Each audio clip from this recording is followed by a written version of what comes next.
Nicole Hayden. I am in your class about drugs and alcohol. Here is my student ID. And today we are talking about how drugs can impact people on committing crimes. So, the first topic I will be talking about is there are three different drug offenses. The first one is drug-defined offense, which means is violation of law by distributing or making a drug. The second is drug-related offenses. This means a person needs a drug but has no money to pay for it, so they commit crimes to help feed their addiction, which is usually the most common reason on why drugs and violence get connected with each other. And the last one is drug-using lifestyle, which means it lets the drug control their whole life and causes them to make bad decisions. So they could have been a really good citizen before, but once they started using drugs, then it led them down a dark path. And there was a study showing how drugs affect criminal activities. It was conducted by the U.S. Department of Health and Human Services. It was a household survey on drug abuse, and they asked individuals in their home about how much drugs they use. And their response was, to any violent crime, there was a 26.1% with alcohol, cannabis, and cocaine.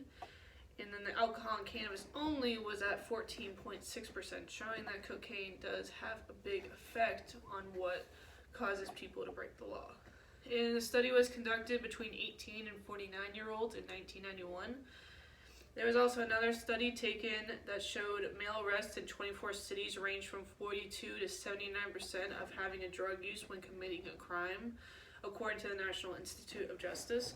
There also was a BGS survey conducted in 1991 that showed that the number of offenders who were under the influence of drugs were committed a crime mostly done with robbery, which makes sense to my point before that most of these crimes are committed for the drug.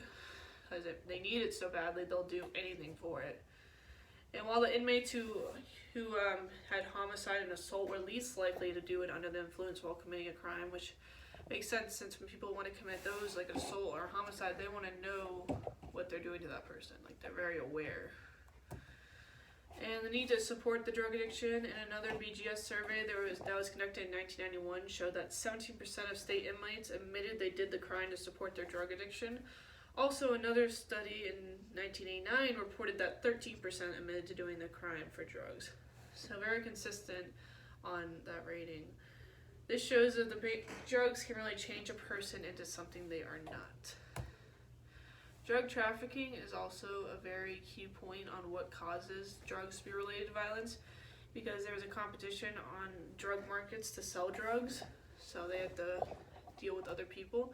And then when people get ripped off, that causes them to get violent because they didn't get everything they paid for.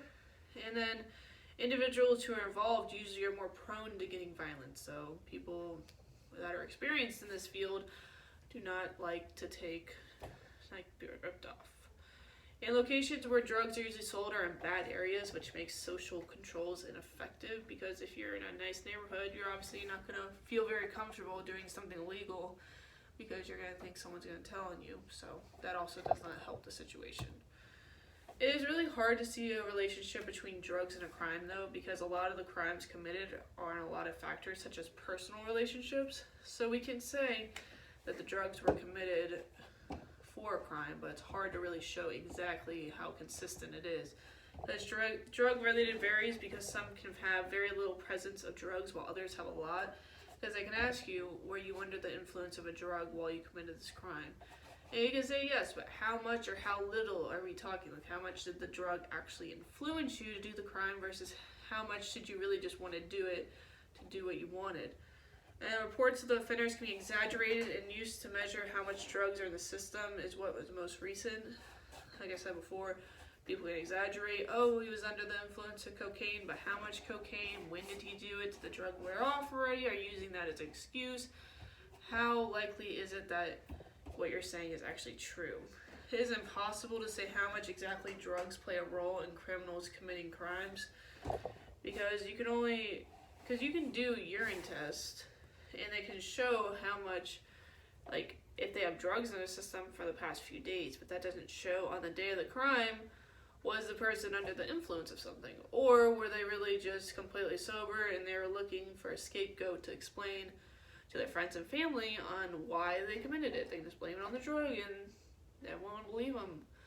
So that is my conclusion on what the relationship between drugs and violence is. I hope you enjoyed it, and thank you. Have a good day.